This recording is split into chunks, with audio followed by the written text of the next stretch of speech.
Coast meets banter, meets fun, and meets fantastic football all around. Ashley Borg here with Shane Darwin and Andy Baldwin. And you can see in his little chat there stats.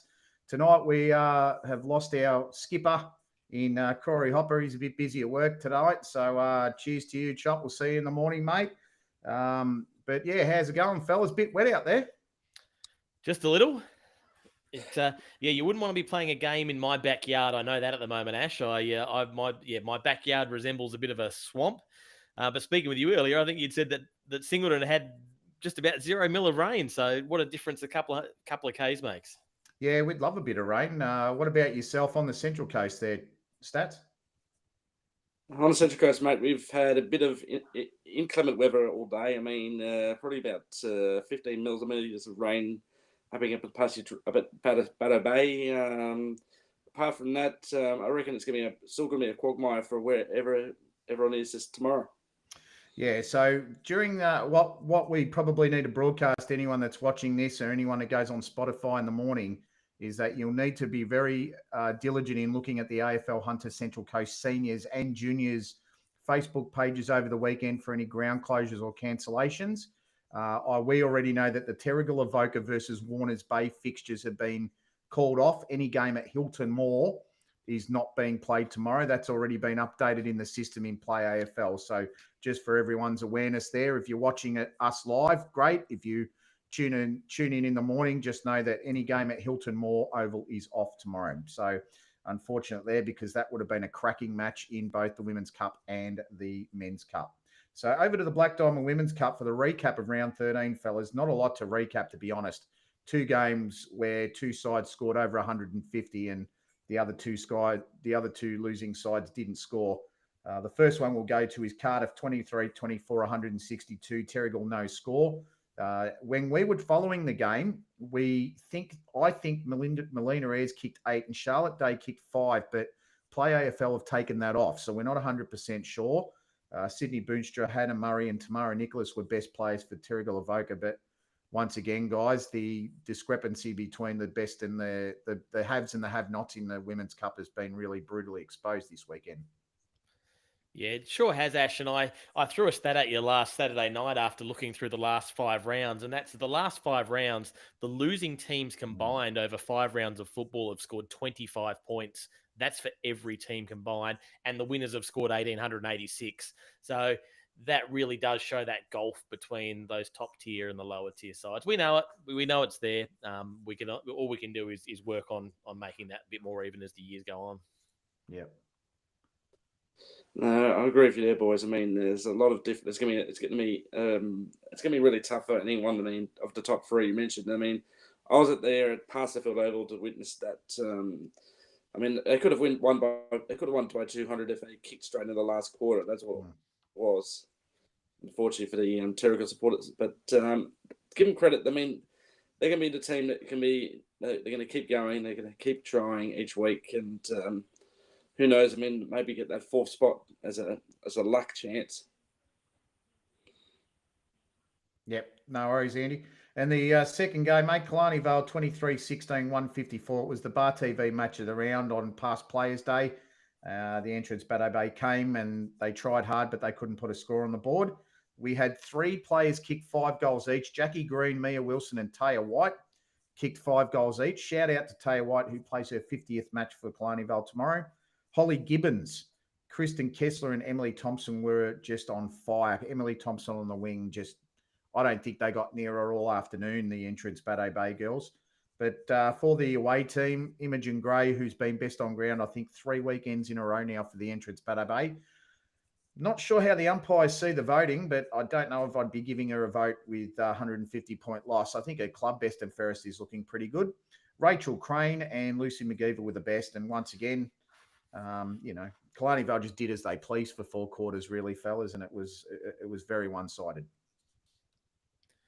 Yep.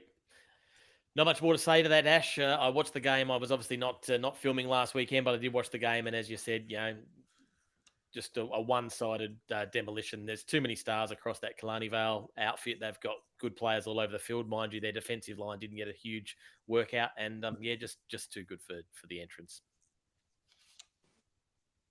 Yes. I'll agree. Yeah. I'll agree. Sorry, Eddie.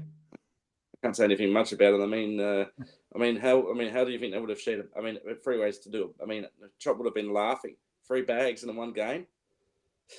Yeah, it was getting pretty exciting in the commentary box. We had to simmer him down a little bit, but look, the bag rate is his baby, and we love it, especially on his socials. So it was great for him to get a few more bags. So the ladder after round 13 was Cardiff on 92% win ratio, City 91, Kalani Vale a fair way back on 66.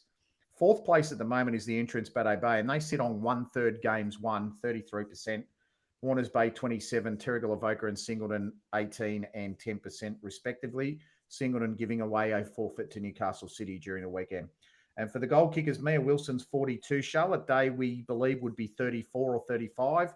And Kate Hanley is 25. So they're a long way back from Mia, and she'd be the very heavy favourite to win the goal kicking award for the second time in her career.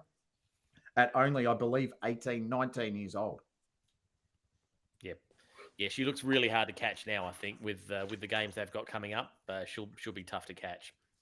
Yeah, absolutely. So might go to the preview of this round. Is probably the best game of the round has been washed out, sadly, Terrigal Avoca and Warners Bay. So we're not sure what the league's going to do there. Warners Bay need the win to get in the top 4. And I think if they won that game, if they would have won that game, they would have replaced Terrigal, the entrance Bateau Bay in the top 4, given the entrance Bateau Bay are playing Cardiff this weekend, and the likelihood is a big loss for them. So I think the entrance Bateau Bay are just a little bit, they're lucky and they hold on to the top 4 for another week. Singleton and Kalani Vale will be played at Rose Point Park. We've had about 2 spittles of rain over the last 48 hours. So let's hope it doesn't do any worse. And Rose Point Park can take a bit of water. The Rooster Reds forfeited last week. The Bombers have been magnificent the last few weeks. I really just can't see anything other than an away win to the Bombers. I try to be respectful to all sides, so I don't tip anything more than 60 points. I think that's very respectful, Ash. I think it's going to be more. I think it's going to be starting with a 1 and have a couple of other digits after it. Just what we've seen. That's the way it's played out with those top tier teams have really gone to town. But Rooster Reds at home, they always put a good show at home, and hopefully they can get a couple of goals. I think would be the aim for them to at least score some goals. One thing that I think does become a little interesting is just looking at the Play AFL app, is that game, or all the games at Hylton Moore tomorrow, have actually been listed as cancelled, so they're not showing as postponed at this point in time. So if they don't get replayed, what does that do? Assuming the entrance Bateau Bay do get to play at Passage Road, but the Dogs don't get to play, that match ratio comes into things. Does Mia Wilson get to play versus Cardiff, who will get to play if Passage Road goes ahead? What does that do for goal kicking? So there's a whole heap of, I suppose, further permutations subject to what happens with this rain tomorrow. It's all going to play out over the next 24 hours or 12 hours even, and it'll be interesting to see where we sit this time tomorrow night. Even best and fairest votes too for the league best and fairest. There are a lot of players that are having great seasons across the board. So, they obviously they don't know where they sit in that, but they'd love to be able to, pull up some votes. Also, big congratulations to Taya White, as I said, 50 games, but a massive milestone at Kalani Vale if they get on tomorrow at Singleton. Bethany Wood, who I really rate highly as a footballer, and she's a terrific human being as well. From everybody that's I've ever spoken to about her before, and I've met her and spoken to her, she's terrific. She's playing 150 games for the Bombers tomorrow. That is a marvelous achievement. And if you get to hear this, Beth, from all of us, congratulations. That's a wonderful achievement and a great milestone. Yeah, it sure is. That's fantastic. Congratulations, Bethany. I'm here to that as well. I mean, she's been a stalwart of our league, and look out. I mean, my prediction for that match at Rose Point, as Shane said, I mean, I'm looking at probably 100 points, and my prediction that Mia Wilson will get to her 50th goal by the end of the game. Yep, fair call. I'd say 8 goals, probably not out of the realms of possibility. And the other game we've got tomorrow, fellas, starting at 1:00 at Passage Road. If there are no further downpours or extreme weather events, is what Emily told me. It's going to call off the entrance Bateau Bay tomorrow. So it'll be the Blues versus the Hawks. Cardiff are probably favourites to win the Black Diamond Cup Women's at this stage. Newcastle City have a lot to say about it, though, fellas. They're going to be way too strong in this game. They've got so much class across the field. And they add a potential AFLW draftee tomorrow, Cardiff, in the form of Alex Nayland, who was a former Singleton junior and over the national championships got two best on grounds out of 3 performances and was rated inside the top 30 draft prospects for the national championships carnival. So Alex will be a huge addition. You'll find we will probably see her line up at centre half back or centre half forward tomorrow for Cardiff, depending on the way they want to play it. I don't think they're going to show any mercy to the Blues, and Scott Gray's girls have got an absolute mountain to climb before they even start tomorrow. Once again, 60 points plus Cardiff. It's probably a bit of a waste if she does play in that half back line. No disrespect to the entrance Baddo Bay. They're not going to get a lot of ball down there.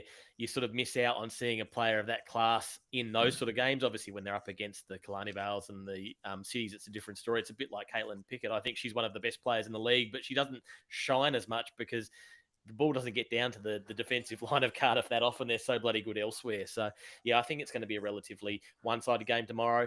The thing I'm looking most forward, I think, Ash, is yourself and Corey trying to pick out the blue and yellow stripes and the purple and yellow stripes, or the maroon and yellow stripes from a distance through the rain. I think that's going to be a bit of fun. So that'll be a challenge for the two of you, but one you'll obviously relish. What about yourself, Andy? How are you seeing that game?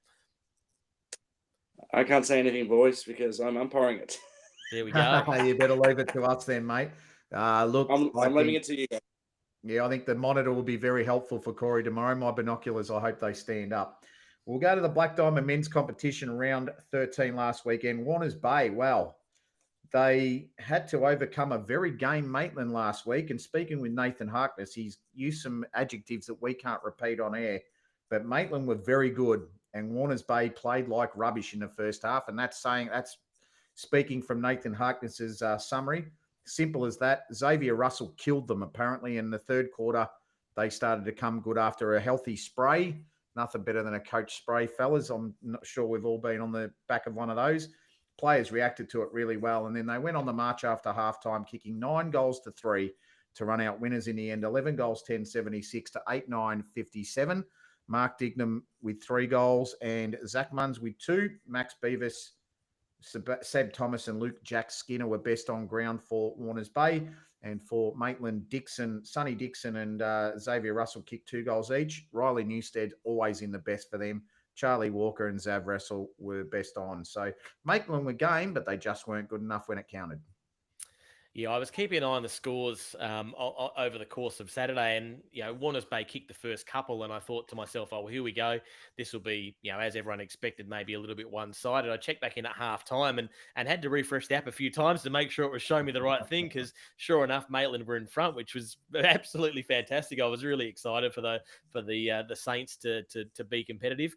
I would have loved to have seen inside the Dogs' rooms at halftime. I love witnessing a good spray, not so much being on the end of one, but I do like to see one.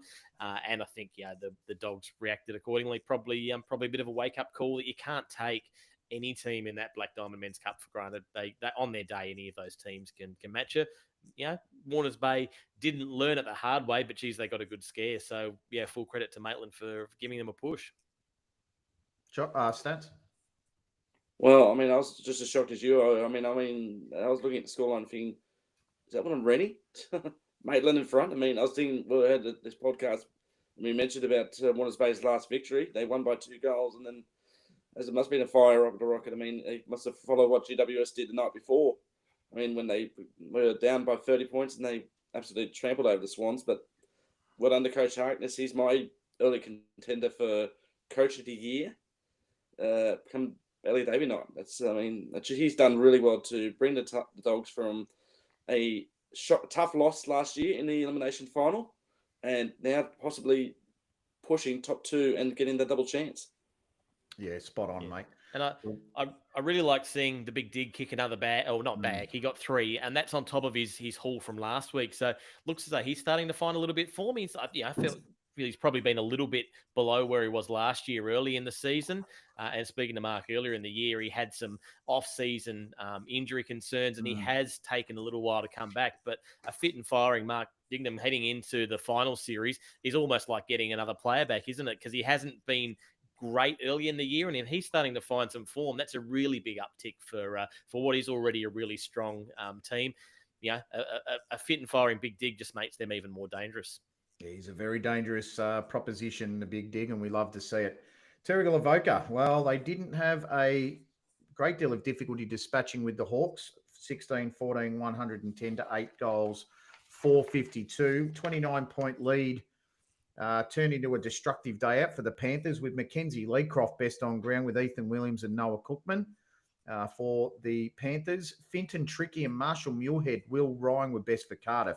Really interesting first two players, fellas, because they were two fellas that played in a grand final Black Diamond plate win last year for Cardiff, and they're the two best on ground for them. So depends on how you interpret it. I interpret it as the future is bright for Cardiff if they continue to give them a chance, or you could interpret it as, well, if your plate players coming up are the better players on the ground, then they need to start looking at recruiting. I look at it as their plate players are coming through, and the future might be a little bit brighter than what we think it is at the moment at Cardiff. They just need some time to rebuild it.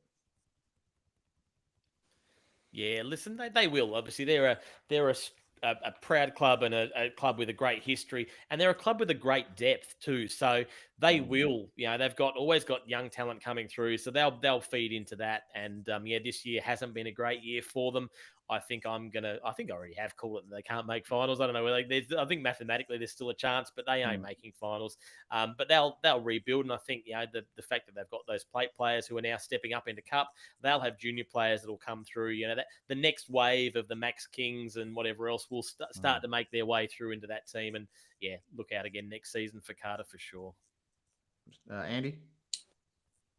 Well, I umpired that one between Terrigal and Cardiff. I mean, you can see the difference of how well, Terrigal's players are. I mean, they had the return of a couple of key players back. I had a chat to Max King, I think after the halftime, just before the third quarter started.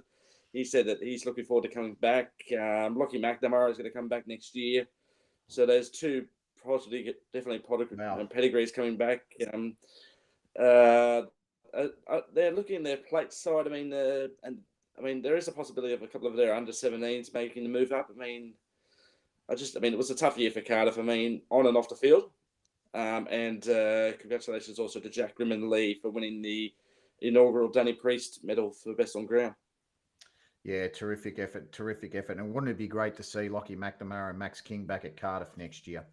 Newcastle City, 16-11-107, defeated Nelson Bay, 7 goals, 850. Probably the expected result from the commentary team, I guess. But last week on the grill, Corey Hopper challenged Nelson Bay to be more competitive against the top sides. And sadly for the Marlins, they just weren't able to get there. The City boys held the Marlins scoreless at quarter time and then took the foot off the pedal in the final quarter. But they'd done the damage in the first 3 quarters. They kicked 5 goals in each of the first 3 quarters to have an unassailable lead at 3-quarter time. I reckon Mitch Crawford would be very happy with the performance, especially against the top 4 side. They're starting to hit form at the right time, and they do it beautifully at Newcastle City. For the Marlins, Jaden Reimer, Wade Blackburn, Adam Grant, best for the Marlins. Same old for them. And we know their story. They've got a very limited squad to pick from, having only one team. They've done really well this year, and you hope that they can continue that form for the last few rounds. For the Marlins. For Newcastle, Ollie Gilmore 4 goals, Jordan Deere 3, and Ruben Miller 3, and that puts Jordan Deere on 29 goals, 7 goals behind the pit bull, Harrison Pitt, on 36 points. Any thoughts about that, fellas? 57-point win to City. Yeah, well, I think if you looked at the scoring from the Marlins, Mitch Hall with 2 goals and Billy Barton with 1 goal. They're their spearheads, and to get 3 goals out of them combined is just not enough to take on a team like City. They're too good. They've got too much class. And you hit the nail on the head, Ash. They seem to peak at the right time of year. I think they had a really strong start to the year. Felt like they maybe just have refreshed and regrouped, and Woody's been out for a few weeks, and the tractor's been out for a few weeks, and now they're coming back, and they get Michael Hendry back and that sort of stuff, and it feels like they've lifted again. So, watch out whoever's got Newcastle for the next 6 or 7 weeks, because they're marching through the end of September. That's as simple as that. Yeah, absolutely, mate. Andy, what do you reckon, mate? Well, I'm just worried. For any other team that's going to be playing City in the next couple of weeks, they will flex their muscles, no doubt about it. I can't see anyone beating City. This will be mate. Sadly, here we go. You come back to life. Yeah. No worries, mate. I think just beware, everyone. Beware of it. Yeah, sorry, mate. I think you've been cut off, sadly, mate. Last one, Bar TV's match of the round, Killarney Vale. Well, it was an interesting match. They got over the line in the end. They won it very comfortably in the end, fellas. But at one stage, Killarney Vale got out to a 46-point lead with 8 minutes into the second term. And Corey and I just went, how far is this going to be? But then the entrance Bateau Bay really fought back hard to get within 16 points at halftime. They kicked 5 goals in 13 minutes. It was a fantastic performance by the Bay Blues, headed up by a sensational out-of-the-middle goal from Pat Murphy, which made my little highlight reel on Instagram this week.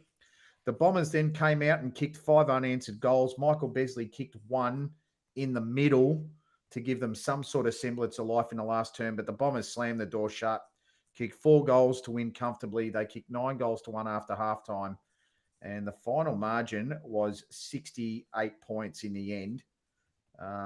But look, I give a lot of credit to the entrance Bateau Bay. They worked really hard around the ground. They just couldn't get that continuous flow of play, whereas Killarney Vale, they just looked very hungry. I think they sniff a Final Four spot, and we'll talk about that in the previews. Kidd, Kenobi, and Lloyd were best on ground. I thought Lockie Henderson was sensational. He got our Bar Raiser award. Michael Besley, Pat Murphy, and Harry Levi were best on ground. Michael Besley kicked 4 goals for the entrance Bateau Bay. He was probably their best. And Brandon Lloyd got 6, which was superb for Brandon. He was getting great service, and he made the most of it. Yeah, they're a funny team, aren't they? Depending on who's available on the day and what sort of Killarney Vale lineup comes out on the park. We saw them get absolutely destroyed by City a few weeks ago. Then they've come out and they've beaten the Panthers, and then they've lost to the Panthers, and they've come out and they've beat the Blues. It's kind of you never know what sort of Bombers team is going to come out, but on their day, if they've got the right personnel in the park, they can go pretty well. And I think, yes, they let the 5 goals get kicked against them, but they regrouped again after half time, and they came out and they really took it really. It felt like a really controlled, comfortable second half from what I saw on the broadcast. Obviously, I wasn't there live, but it just looked as though they had it relatively easy in that second half once they regrouped after halftime. Shaq obviously got them straightened up, and they look good. And I'm not going to talk anymore because I want to have that discussion around finals, but I'm not going to steal your thunder now, Ash. I think we'll save that for in a few minutes. All good, mate. Stats, what do you reckon, mate? Catch it on the week? Well, catch the game during the week? I'll catch the game during the week. I was surprised to see that, as you said, out to a 40-odd point lead. I was thinking, this is going to be a 10-goal margin here. And then there was, a couple of backmans getting rare goals. I'm thinking, what in the heck is going on here? To see NJ Convey up at the forward line, I was thinking, no, well done to Corey Shackleton and these boys. They've done really well. Bateau Bay, that we know that they can do a lot. They've done really well so far this year in their games they played, but they need the battery of another player like Scott Reid and all that. As you mentioned, Besley. The Besley boys are up there. They've got a lot of young kids as well still. In the factory that they can use. I look for the Bateau Bay in the last 4 games they've got this year to give the teams that are playing finals just a little bit of a nudge and say, we're going to be there in your spot in a couple of years' time. Yeah, I think so too, mate. They're building to something special. After round 13, the ladder looks like this. Newcastle City on 84% match ratio. Second place, Warners Bay, 83. Terrigal-Avoca, 75%. Nelson Bay, 55, top 4. Killarney Vale, 42% in 5th. Cardiff, 31. Maitland and the entrance Bateau Bay, 17 and 15 respectively. Your goal kicking list, Harrison Pitty I don't think he's going to be back in the country before the finals, but he's still in front. by 3 goals, 36. Munns, 33. Alec Walters, 31. Brandon Lloyd, 31. And Jordan Deere, 29. Well, I believe that Alec Walters kicked 3 on the weekend two to get to 31. So it's a really interesting goal kicking list and ladder.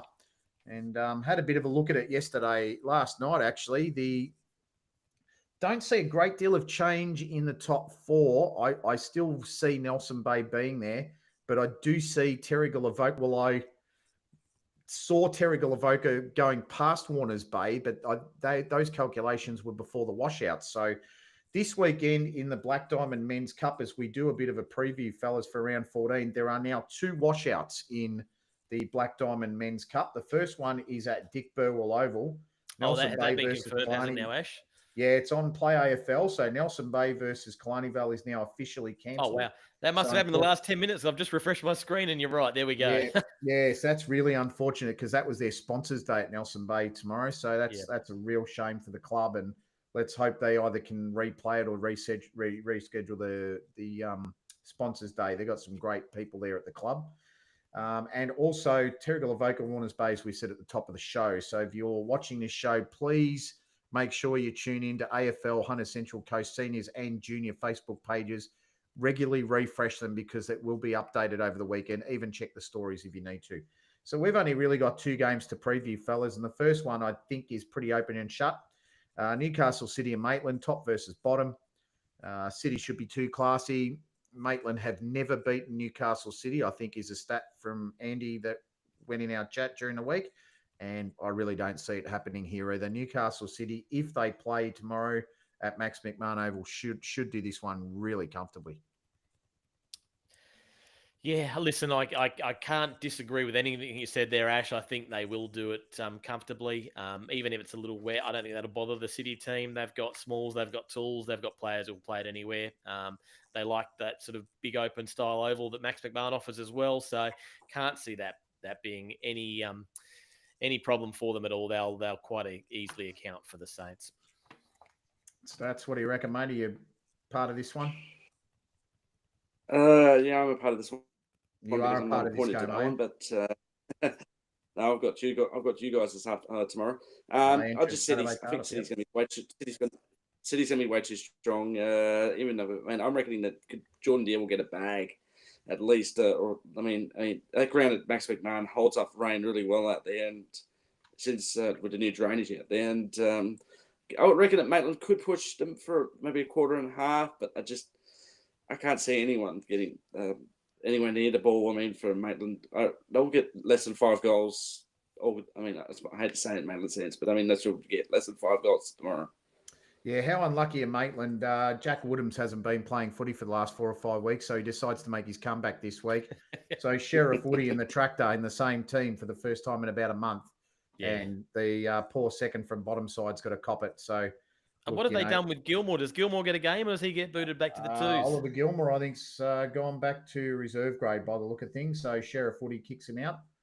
Ruben Miller's in the team. They're a very, very dangerous forward line. Michael Hendry and Tom Hanley, imagine Mitch Crawford, Joey O'Donoghue and Joseph Miller, Liam Tuddy, Liam Lupton. They're a class act. So yeah, it's going to be a hard day for Maitland tomorrow, I think. I feel for poor old Ollie Gilmore. He's kicked 4 last week, and then to get put back to the twos after kicking 4. What more can you do, Coach? Well, kick a bag, mate. Probably, given we're not going to talk about it, Andy brought out a great stat during our little chat last Saturday night. I said, listen, this game down at Hylton Moore is going to be an absolute cracker. Oh, yeah. When was the last time that Warners Bay beat the Panthers down at Hylton Moore? Because they came close earlier this year, but for a bit of wayward kicking by my main man, Maxie Collins. And Andy, you went through, I don't even know how you did it. You must have spent hours trawling through that, but they haven't won down there in a cup game since 2008. And I was really excited, A, for Andy finding that stat, and well done, mate, on that one. But B, I think that would have been an absolute cracker game. So the rain has absolutely robbed us of of what I think would have been a real marquee game, unfortunately. Yeah, stats, mate. It's a wonderful find from you. Thanks, man. Thanks, boys. And that was a tough one, really, because I mean, you just look at these numbers. I'm thinking, what in the hell long has it been? I'm thinking, I looked at the last time they actually beat them, which was, when we had in 2016, it was, we had one game which was a part of a gala day at number one, and then they beat them later on in the year. It was 2016. So, but I'm thinking, well, it had to be playing when Goolagong. When we looked at that group chat, Goolagong didn't play in that match. Is that right, Borgie? I'm not sure, mate. My memory for these things are really, really tough. Yeah, you found the actual scoreline of it. Yeah. I had to look at the way I had to look for it, guys. I had to look for the annual reports of the actual league. Yeah, actual old Black Diamond AFL league. It was when, it was a 12-team first grade comp that year. That's how old it is. Yeah. It was 20 minutes plus time on quarters as well those days. Well, 2008 would have been the second year I umpired in the comp, because I'd umpired in 2005. That was Cardiff and Killarney Vale. I couldn't even tell you who the grand final was in 2008, and I umpired that game, so I couldn't even tell you. Yep. If they had played there, and if the worlds had aligned and we'd been broadcasting there would have been two players from Terrigal that were participating tomorrow. One would have been Chris Bishop, who played in that 2008 game. The other one would have been Corey Hopper, who also played in that 2008 game, and he would have been joining us from the sideline. But that's the last time that the Dogs had beaten the Panthers at home. So not going to happen tomorrow, but maybe if there's a re-up or something, or whenever it may be, we may get to see that. And I think the other one that's robbed us is with that Dick Burwell cancellation too. Oh. That was such a pivotal game for the finals makeup, Ash. That was a Killarney Vale win the game and they're fourth.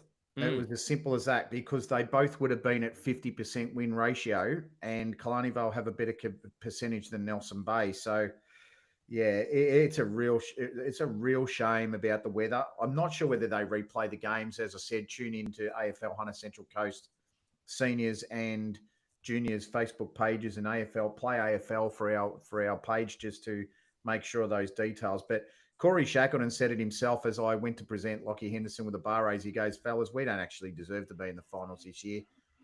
And my comment was, well, you know what? No one cares in 5 or 10 years' time if you make them and win the granny after it. So, you're there, so you might as well have a crack. So, and that's their attitude.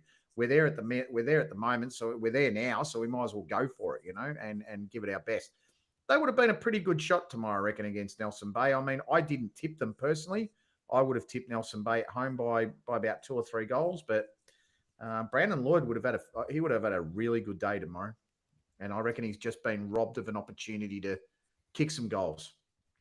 Yeah, listen, I would have tipped the Marlins as well. I like them at home. I like them full stop, and I think they probably would have won that game. So it doesn't work for Killarney Vale because they've lost the chance to get into the 4, and it doesn't work for the Marlins either, because if they won, they would have then got that bump on Killarney Vale and almost assured themselves of the final spot as well. So neither team benefits from the washout, which is a bit of a shame. But hey, listen, that's a winter sport. That's footy. So we'll just move on with life, and away we go. Yeah, absolutely. We'll go to the last game, fellas, and I've got a bit of breaking news for you from Emily Brown to share at the end, so we might hold it over. Match it around tomorrow.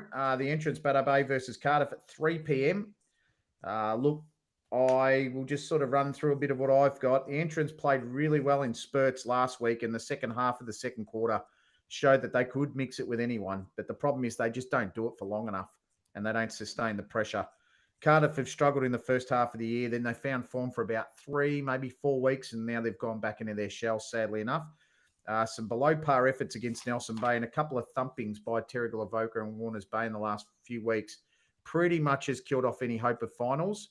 They beat the entrance Bateau Bay comfortably a few weeks ago, and I reckon this game's just for pride of the jumper and to hope that Killarney Vale and Nelson Bay fall over. But in saying that, with that game being cancelled, a win might even put them back in the calculations. I haven't got. I need to go back and do university maths to work all this stuff out. Yeah, but for mine, I didn't have washouts in my little calculations. I didn't have washouts factored in, so now I have to go back and rehash the whole match ratio. Well, I've picked Cardiff by 21 points tomorrow. They need the win more. They've got to rely on people to lose, but I think they're good enough to beat the entrance Bateau Bay tomorrow. Yeah, listen, I tend to agree. And I'm pretty sure that game, I think it was 4 weeks ago, was down at Passage Road from memory as well. So they play well down there. Yeah, I can see Cardiff standing up and maybe winning by 27. So I've got a few more than yourself. Um, yeah, and I think it does come down to pride of the jumper for both sides. I think both sides will actually be pretty evenly matched, and it should be a good one to watch. And obviously, if we get the rain that they're talking about, I think they're talking, somewhere in between 20 to 50 mil, or maybe even a little bit more tomorrow. That will even up both sides anyway. You're not going to have that free flowing, stylish football that's going to benefit either team. It could just be a good old fashioned slogfest in the wet, and the team that wants it more may get over the line. So maybe my 27 points is a bit generous actually. If it does rain and get a bit heavy, probably brings the entrance Battle Bay back into it. They've shown throughout the year that they can be a really tough footy side, and I think tough sides do well in the wet because they want it and they'll chase the ball. So be interesting to see how that one pans out. Andy, you can't give us a tip. Obviously, you're waving the flags. Any thoughts on the game that you can share with us? Not really saying. I mean, I'm just saying that I can't really say much, but I mean, I reckon it'll be a real tough grind. I reckon it'll be. I mean, someone will score less than. I mean, the winner will get less than. I'm going to say the winner's going to score more than just over 60 points. That would be my only prediction, as long as I don't get tripped over as well. Yep, no problem, guys. First 60 points wins it. Yeah, no dramas, mate. Bit of breaking news for everyone. If you are listening to this and the boys are going to hear this for the first time, I've just received a message from Emily Brown. There will be no Bar TV broadcast tomorrow as the conditions at the ground are not suitable for us to do so. So you'll be staying at home tomorrow, Shane. I'll be getting a few extra hours to prepare for a very special dinner tomorrow night for the Wyong Lakes AFL Club, the Magpies, at the Wyong Leagues Club tomorrow night at 6:30 p.m. It'll be their 50th anniversary celebrations, and I'm really honoured to MC the night for the club.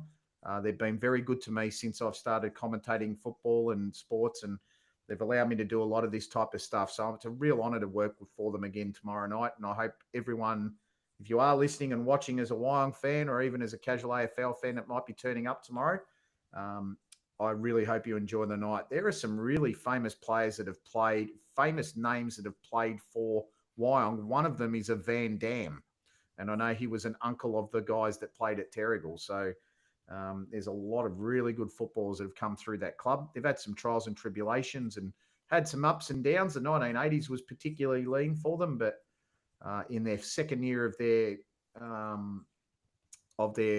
making, they won a premiership and then went back to back on the Central Coast, 78 and 79. So real honour to be part of it tomorrow, and it gives me a bit more time to, I guess, work a few more quotes in there. So we're off tomorrow, boys, in terms of the Bar TV. We'll let Chop know, and I'm sure he'll be happy to continue the work wherever he's doing what he's doing tomorrow. Repairing water damage by the sound of it, the poor bugger. Yeah. No, well, there you go. Listen, huge shout out to Wyong. Like yourself, Ash, I've had a little bit to do with them off the field, and absolutely love the Wyong Lakes guys. They are a really great bunch of people. And shout out, I think Beck Smith had a baby during the week as well. So there's some big news coming out of down that part of the world. So good luck for the 50th show tomorrow night, Ash. I'm sure you'll do well there, and just congratulations to the club in general. They are a fantastic club, and got a really good bunch of people there, and we hope to see them succeed sort of wherever they are in either plate or cup. Any last thoughts, Stats Man? Enough I'm going to say, boys. I mean, just Shane, you keep dry tomorrow, and Augie enjoyed the night. I was actually an ex club umpire for Wyong Lakes 16 years ago. That's when I first started my umpiring career. As a clubby, mate. I did one of my first games of Black Diamond Cup footy at Wyong, and it was a 2-umpire system with Ray Deneen, and that was an experience in itself. I think Wyong won that day from memory, but Don Small Oval has a very special place in our competition, and the gentleman it's named after was a very special individual as well. So, look, I'm going to have a great night tomorrow night, and you have a wonderful week off, Shane. Andy, hopefully you get onto the field tomorrow, mate, umpiring some footy. And to everyone else, have a wonderful evening. Enjoy the weekend, and let's hope we can get a bit more footy in round 15, fellas. But for now, on the grill, we've done it under 40 minutes. It's goodbye.